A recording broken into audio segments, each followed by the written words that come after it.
Yo les poros, le patch 14.17 est sorti un peu à la bourre. On fait une review rapide des points qu'il y a à retenir de ce patch.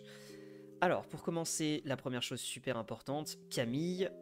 Camille est un champion très problématique actuellement, comme vous devez sûrement le savoir. C'est un personnage qui est extrêmement absent de son rôle de base, la top lane, mais qui est complètement cassé sur un autre rôle, le support. On a vu des Camille pleuvoir à OLO sur les serveurs asiatiques, Corée notamment, et donc Riot essaye un petit peu de fixer tout ça. Alors on va le voir, ils s'y prennent de deux manières, j'en reparlerai plus tard au niveau des changements des objets, mais au niveau du kit de base de Camille, on essaye de lui donner un petit coup de peps pour la top lane avec un up du Q, un up du Z, et on essaye de ralentir un peu la force qu'elle a en support. Vous pourrez aller voir, hein, c'est ridicule, Camille, un item support plus un début d'item, saute sur l'ADC et le 100% 0 avec I Love Blade, enfin c'est complètement con. Donc on nerf le E qui est le sort que Camille max quand elle joue en bot lane. Bon, 20 points de dégâts par rang, c'est quand même pas négligeable.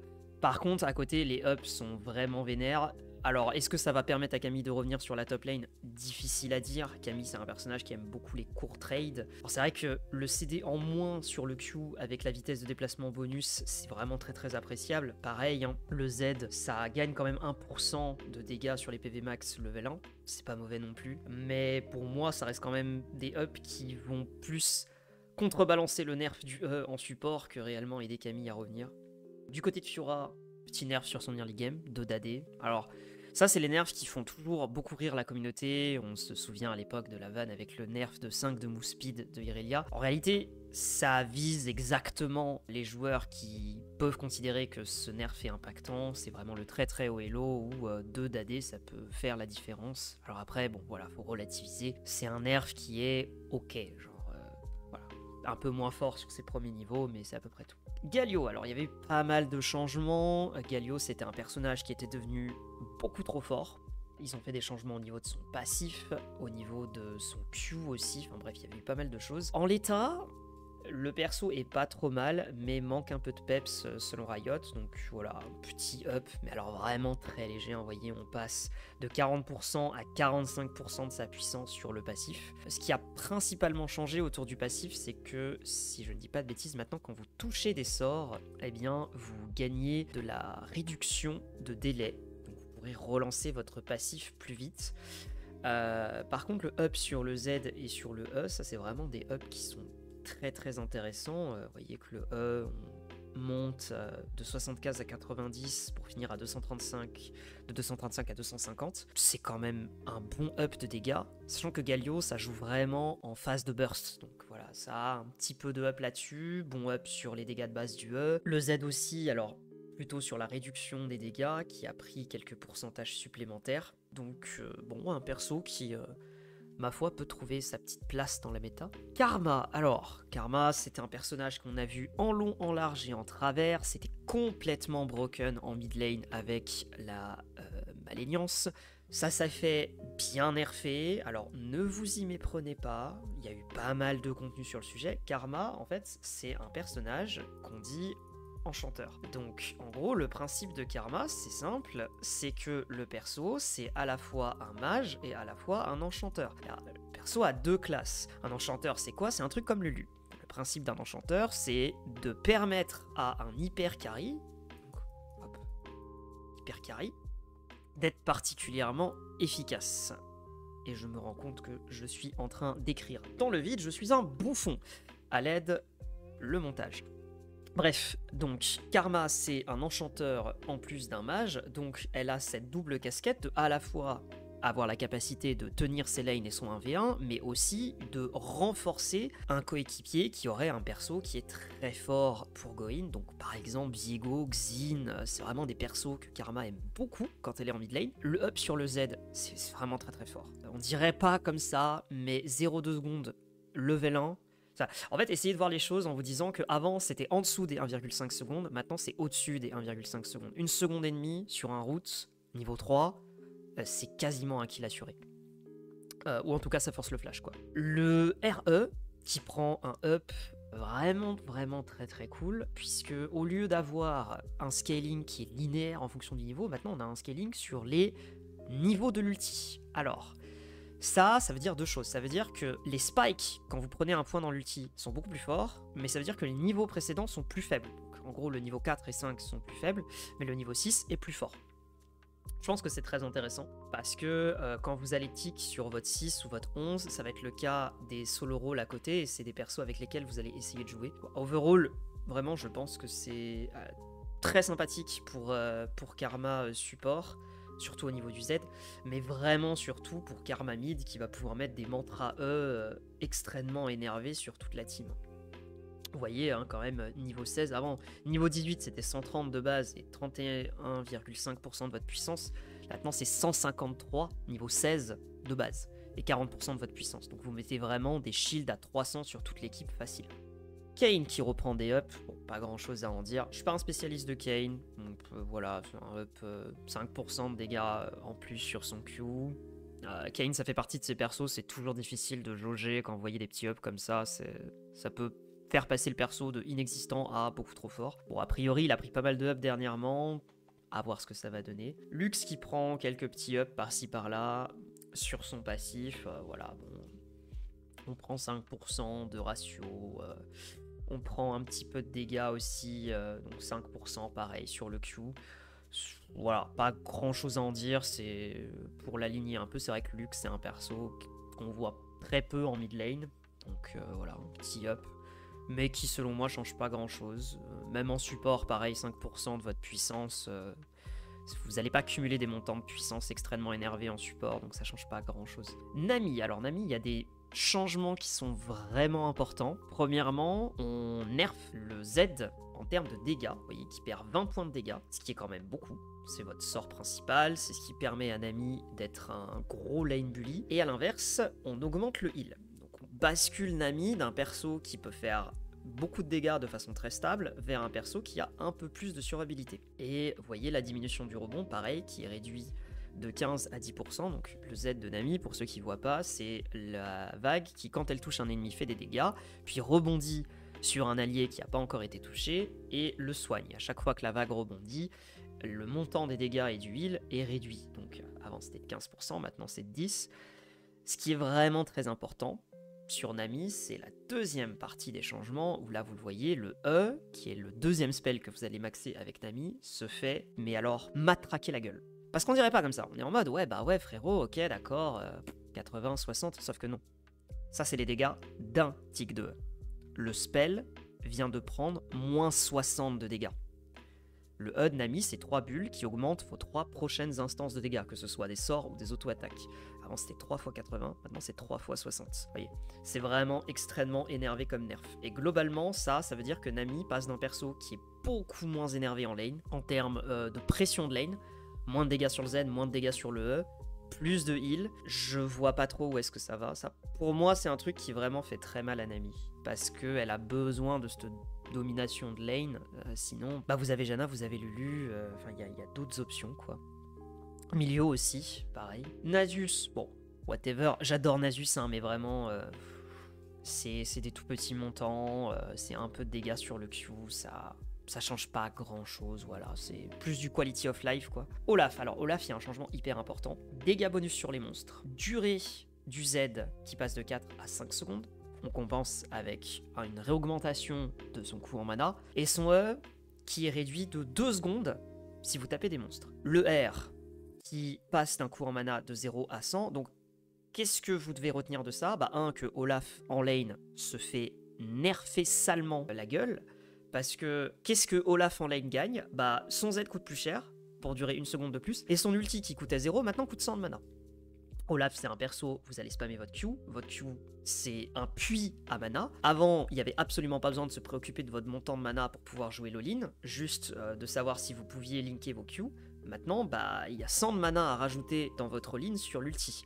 C'est vraiment pas négligeable du tout. Par contre, en jungle, le up de dégâts sur les monstres, sachant que c'est le spell que vous allez spammer, le up de la durée de vitesse d'attaque et le up de vos resets de E, ça en fait une machine à clear la jungle. Sachant que en ce moment en jungle, on voit pas mal de Viego, on voit pas mal de Xin, peut-être Rek'Sai aussi qui reviendra un petit peu, on va voir des Skarner qui est apparu avec ce patch. Je pense que Olaf, Rel a disparu aussi.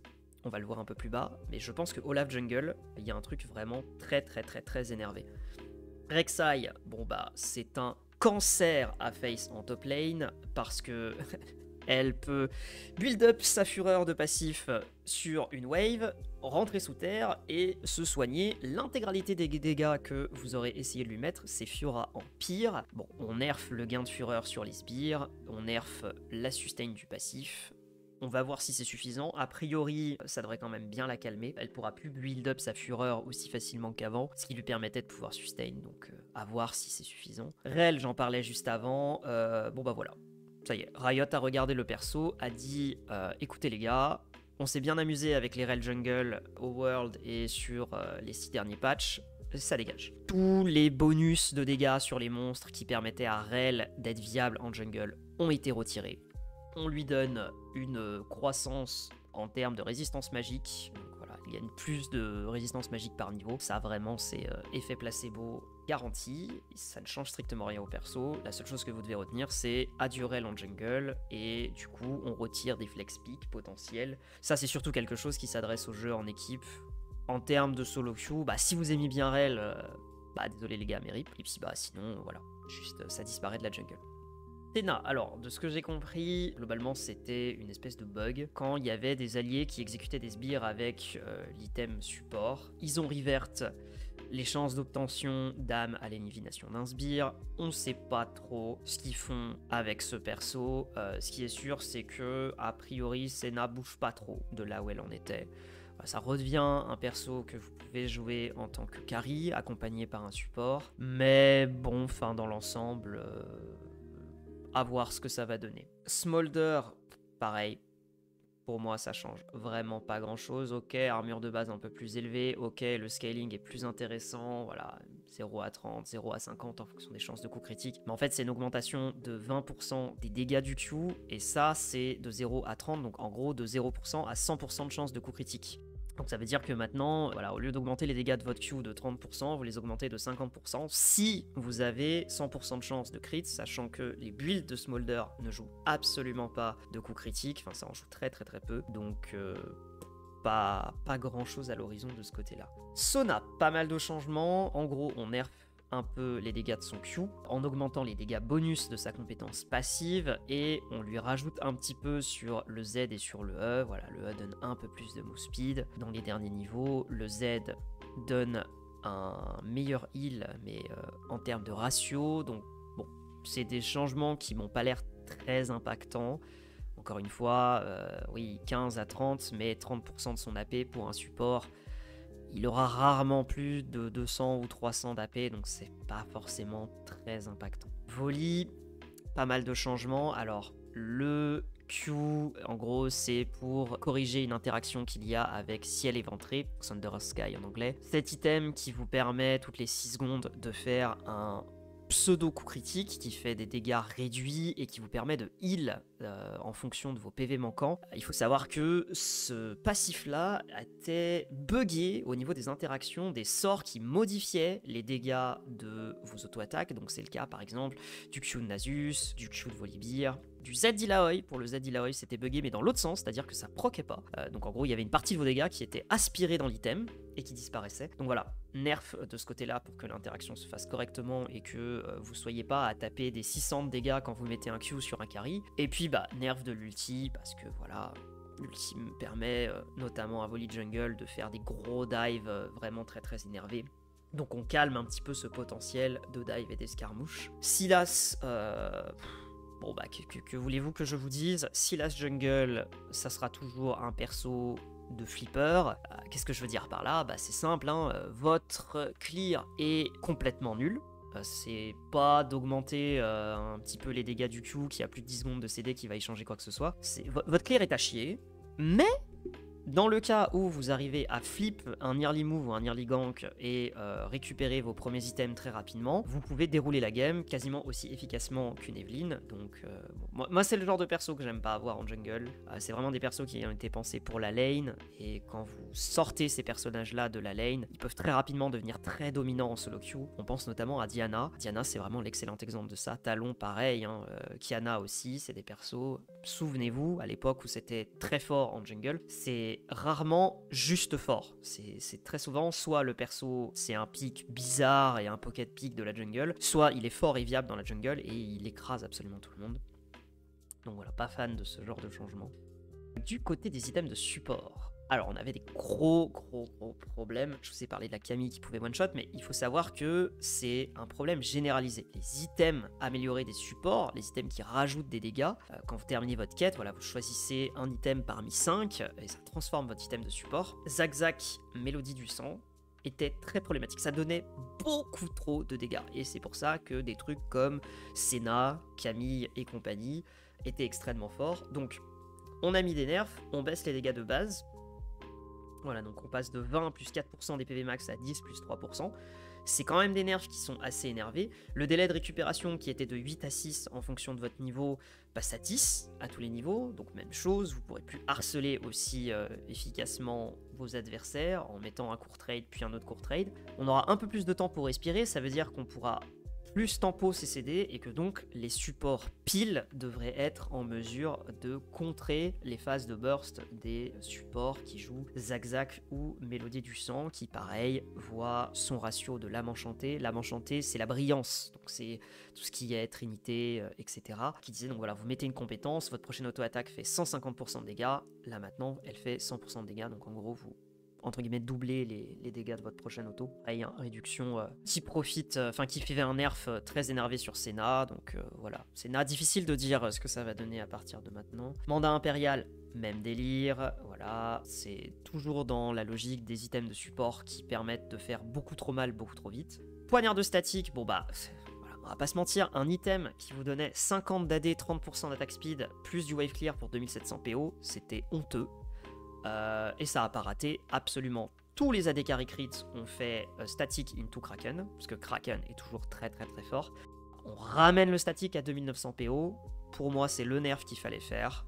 Voilà, maintenant vous aurez vraiment le choix entre soit build static, puis partir sur un build à base de DIE, etc. Soit partir sur Kraken, puis ensuite enchaîner sur votre build. Voilà, build les deux, l'un à la suite de l'autre, a priori ne sera plus intéressant parce que les deux coûtent 3k gold et que vous donnent pas tant de stats que ça par rapport au coût en tout cas. Ceci est un changement qui ne vous concerne pas du tout, en tout cas si vous êtes un joueur de solo queue, c'était un cumul d'items support qui pouvait se faire. Voilà, donc du coup ils ont réglé le problème de sorte à ce que vous ne puissiez plus farmer et exécuter des sbires si d'autres joueurs prennent l'item à support. Voilà, ça va vous faire le debuff qui fait que les sbires vous rapportent un PO. Les équilibrages en ARAM, on s'en fiche un petit peu. Et ensuite, c'est les corrections de bugs. Qu'est-ce qu'il faut retenir de ce patch? Globalement, surtout des changements qui fixent un petit peu des problèmes qui commençaient à durer depuis quelques temps, notamment Camille, notamment Senna, les items à support, etc. Volibear idem. On dit adieu à notre ami Rel de la jungle, on dit bonjour à notre ami Olaf à la place. Nami qui probablement va prendre très cher sur ce nerf. Karma qui devient un perso plus intéressant si vous la jouez en solo lane, notamment au mid, accompagné d'un Xin, d'un Viego ou ce genre de personnage là en jungle. Galio qui prend un petit up, qui le met vraiment dans un good spot. Et Camille, eh bien, Camille, que dire? Je pense que malheureusement ces ups sont insuffisants pour amener Camille sur la top lane. Le retrait du Divine Thunderer, donc l'ancien item mythique, lui a fait extrêmement mal. Et donc, pour moi, là, je sais pas trop ce qui pourrait aider Camille. Peut-être des changements au niveau de ses stats de base, mais pareil, c'est compliqué parce que si vous la renforcez trop du côté des stats de base, eh ben, ça va devenir problématique à nouveau en support. Donc, voilà, c'est compliqué d'en faire quelque chose. Voilà, quoi qu'il en soit, retenez qu'il n'y a pas forcément énormément de changements sur ce patch, c'est plutôt des fixes. Nous avons le nouveau Skarner et on verra si prochainement j'essaye peut-être de vous faire une petite vidéo pour vous en parler, parce que j'ai eu l'occasion d'en discuter avec quelques coachs en scène professionnelle et leur avis sur le perso, c'est en gros, ce n'est pas un jungler. Petit teasing, on verra si j'ai le temps de vous faire ça, et sinon ça fera l'objet d'une animation sur le Discord. Stay tuned. N'oubliez pas le petit abonnement, le petit like si ça vous a plu, et le petit commentaire pour me dire ce que vous en pensez, si vous n'êtes pas d'accord avec certaines de mes analyses, ou si selon vous j'ai oublié d'insister sur quelque chose. Voilà, n'hésitez pas, l'espace commentaire est là pour ça. Je vous souhaite à tous une excellente journée sur la faille, et à la prochaine.